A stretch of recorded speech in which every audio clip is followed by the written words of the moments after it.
واقعہ سنتے رہتے ہیں، واقعہ سنانا مقصد نہیں، مقصد یہ ہے کہ حضرت سیدنا ابوبکر صدیق رضی اللہ تعالیٰ کو صدیق کہا کیوں گیا؟ کب سے صدیق کہے جانے لگے؟ نام تو ابوبکر ہے۔ جب آقا معراج گئے اور پورے معراج کے سفر سے جب آپ واپس تشریف لائے تو آ کر کے اس واقعے کو لوگوں کے سامنے رکھا، بتایا کہ میں رات کی تھوڑی سی ساعت میں تھوڑے سے وقت میں اپنے گھر سے بیت المقدس گیا، بیت المقدس سے آسمان اول کا سفر کیا، آسمان اول سے آسمان دوم، آسمان سوم، آسمان چہارم، ساتوں آسمان، عرش کرسی، لوح محفوظ، جنت اور دوزخ سب کی سیر کر کے آ گیا۔ اور جب میں آیا تو میرا بستر گرم تھا، زنجیر ہل رہی تھی، جو وضو کیا تھا وہ پانی بھرا ہوا تھا۔ اب لوگ شش و پنج میں پڑ گئے، لوگوں نے جھٹلانا شروع کر دیا، جو اہل مکہ کفار مکہ تھے انہوں نے جھٹلانا شروع کر دیا۔ یہ سب سے بڑا جو کافر تھا ابو جہل، اس کو معلوم تھا کہ حضرت ابوبکر جو ہے کہ نبی کونین صلی اللہ علیہ وسلم کے دیوانے ہیں، اور حضرت سیدنا ابوبکر صدیق رضی اللہ تعالیٰ کا وہ مقام تھا، وہ مرتبہ تھا کہ آپ بہت بڑے تاجر تھے، آپ کا وقار پورے مکہ المکرمہ پر تھا۔ ابو جہل نے سوچا اگر ابوبکر کو بہکا دیا جائے تو یہ معاملہ کہیں تک تھم جائے گا، مذہب اسلام کی ترقی نہیں ہو پائے گی، تھم جائے گا، رک جائے گا۔ اب وہ بھاگا گیا، حضرت ابوبکر صدیق رضی اللہ تعالیٰ اپنے دولت قدا سے نبی کونین صلی اللہ علیہ وسلم کی طرف تشریف لا رہے تھے۔ راستے میں ابو جہل ملتا ہے اور مل کر کے کہتا ہے ابوبکر سنو۔ کہا کیا بات ہے؟ کہا بتاؤ اگر کوئی یہ کہے کہ رات کے تھوڑے سے حصے میں مکہ سے بیت المقدس گیا، بیت المقدس سے جا کر کے پھر واپس بھی آ گیا، اور پھر اتنے پر بس نہیں، ساتوں آسمان کی سیر کی، عرش معلیٰ کو دیکھا، لوح محفوظ کو دیکھا، جنت و دوزخ دیکھا، سدرہ پر دیکھ گئے، سب پوری دنیا کی سیر کر کے واپس بھی آ گئے، اور وہ ساعت اتنی کی اتنی بنی رہی، تو کیا ایسا ہو سکتا ہے؟ ایسا ہو سکتا ہے؟ کیا یہ سچ ہے؟ یہ بات ذہن میں آنے کے لائق ہے؟ ابوبکر ہے، کہتے ہیں ایسا کہا کس نے؟ پہلے یہ بتاؤ یہ کہا کس نے؟ ایسے تصدیق نہیں کریں گے، ایسے انکار نہیں کریں گے، نہ مانیں گے نہ انکار کریں گے۔ پہلے یہ بتاؤ یہ جملہ کہا کس نے؟ اب ابو جہل شش و پنج میں پڑ گیا کہ اگر یہ انکار کر دیتے تو میں چیخو پکار کرتا، میں واویلا کرتا، میں ہلہ مچاتا، بتاتا لوگوں کو کہ ان کے دوست ہی نہیں مان رہے ہیں، ابوبکر ہی نہیں مان رہے ہیں۔ اب یہ تو شش و پنج میں ڈال دیا، یہ پوچھ رہے ہیں ایسا کہا کس نے بتایا؟ ابو جہل مجبور ہو کے کہتا ہے کہ جن کو تم اللہ کا نبی کہتے ہو، تمہارے جو دوست ہیں محمد صلی اللہ تعالیٰ علیہ وسلم، انہوں نے ایسا کہا۔ جیسے ہی سنا اللہ کے رسول نے کہا، جیسے ہی سنا کہ اللہ کے پیغمبر نے کہا، جیسے ہی سنا کہ میرے آقا نے فرمایا ہے، فوراً بلا شش و پنج کے سیدنا صدیق اکبر پکار اٹھتے ہیں اگر میرے نبی نے کہا ہے تو صدقتا، حق کہا ہے۔ یہ خبر جب پہنچتی ہے نبی کونین صلی اللہ علیہ وسلم کی بارگاہ میں، آقا فرماتے ہیں وہ صدیق ہے، وہ سچے ہیں، وہ صدیق ہیں، وہ سچے ہیں، وہ جھوٹ نہیں بولتے۔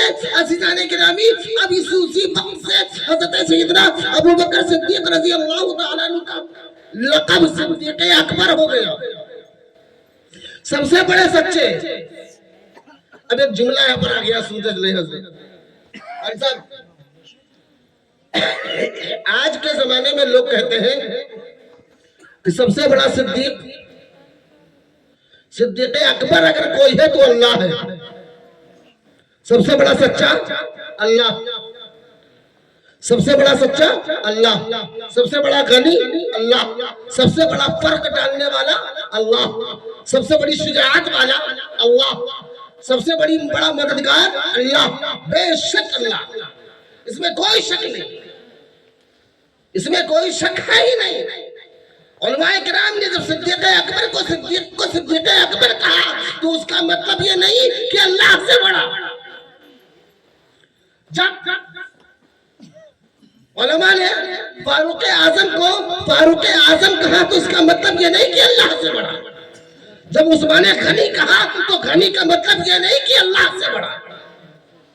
جب علی مرتضیٰ کو شجاعت کا شہسوار کہا تو اس کا مطلب یہ نہیں کہ اللہ سے بڑا۔ ایسے ہی جب غوث کو غوث اعظم کہتے ہیں تو غوث اعظم کا مطلب یہ نہیں کہ اللہ سے بڑا۔ مطلب یہ ہے کہ دور حاضر میں جو سب سے بڑا ہے، سچا ہے، وہ ہے اللہ کے بعد، رسول اللہ کے بعد، انبیاء کرام کے بعد افضل الشیخ افضل البشر بعد الانبیاء حضرت سیدنا صدیق اکبر ہے، جو اللہ سے بڑا نہیں۔ اس دور میں سب سے بڑا صدیق، سب سے بڑا سچا سیدنا ابوبکر صدیق۔ ایسے ہی غوث کی بارگاہ میں آ جائے، غوثیت میں اس دور سے رہ کر کے رہتی دنیا تک سب سے بڑا مددگار جو ہے اللہ کے بعد، اللہ کے بعد، وہ ہے سیدنا غوث اعظم۔ اعلیٰ حضرت کو کہا جاتا اعلیٰ حضرت، اعلیٰ حضرت، یہ اعلیٰ حضرت کیسے ہو گئے؟ اب حضرت ابوبکر کا نام لیا جائے تو حضرت ابوبکر، فاروق اعظم کا نام لیا جائے حضرت فاروق اعظم، حضرت عثمان غنی کا نام لیا جائے تو حضرت عثمان غنی، علی کا نام لیا جائے حضرت علی، اور احمد رضا کا نام لیا جائے تو اعلیٰ حضرت۔ یہ اعلیٰ کیسے ہو گئے؟ میرے دوستو، یہ اعلیٰ ایسے نہیں ہوئے، ان کے دلوں کے اندر جو عشق رسول ہے، اس وقت میں دور حاضر میں جب ان کا دور تھا اور آج بھی ہے، آج تک کوئی اعلیٰ حضرت سے بڑا سچا عاشق رسول نہ ہو سکا۔ عشق کا عالم یہ ہے کہ جب نبی کونین صلی اللہ علیہ وسلم کی مقدس بارگاہ میں حاضری ہوتی ہے، ایک شب گزرتی ہے، دوسری شب آتی ہے، وہ بھی گزر جاتی ہے، تیسری شب آتی ہے، بے قرار ہے، ایک تمنا ہے، ایک آرزو ہے، کاش میں نبی کونین صلی اللہ علیہ وسلم کا دیدار کروں۔ منقبت لکھنا شروع کر دیا، کہا لاسٹ میں کہا کوئی کیوں پوچھے تیری بات رضا، کوئی کیوں پوچھے، عشق کا انداز دیکھے۔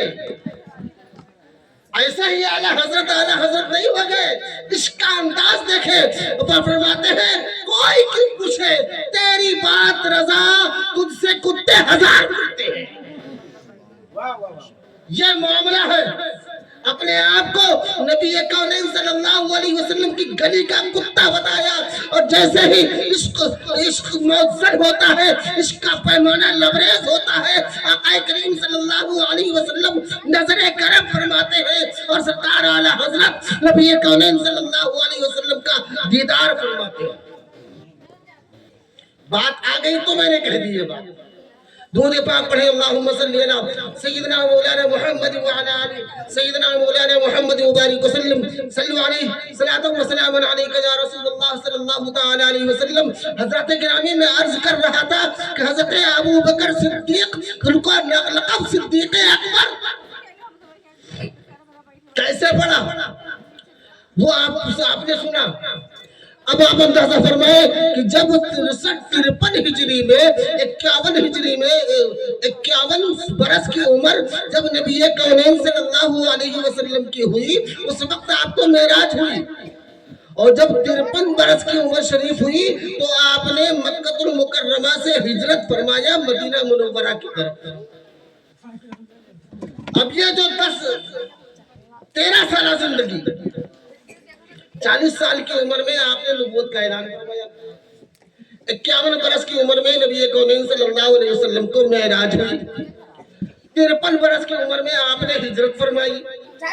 یہ جو وقت گزرا، تمام صحابہ کرام کافی مسلمان ہیں،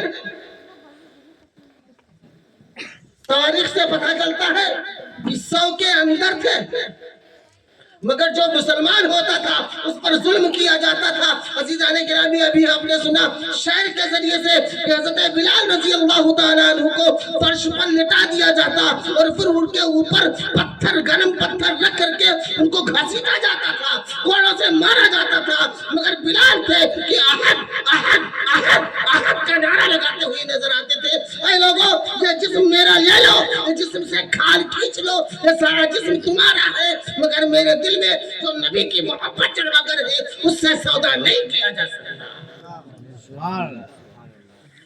13 سالہ زندگی نبی کونین صلی اللہ علیہ وسلم کی اعلان نبوت کے بعد مکہ المکرمہ میں ایک وقت آیا کہ چند لوگوں کو آپ نے بتایا کہ آپ لوگ ہجرت کر کے حبشہ چلے جاؤ۔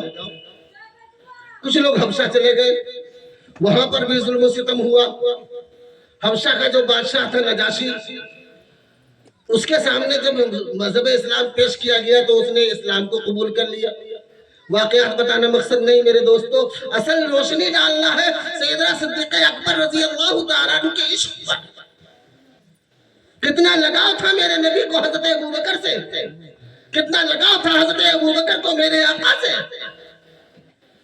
جب 13 سالہ زندگی یہ وقت گزرتا ہے اور مکہ والے مجبور کرتے ہیں ہجرت کرنے پر، ظلم کی انتہا ہو جاتی ہے، تو میرے نبی ہیں اور اللہ کی بارگاہ میں التجا کرتے ہیں اے خلاق کائنات کوئی سبب پیدا فرما دے، اسلام کے وقار کو اور بڑھا دے، مولا کوئی ذریعہ ہو جائے جس کے ذریعے سے مذہب اسلام کو ترقی ہو۔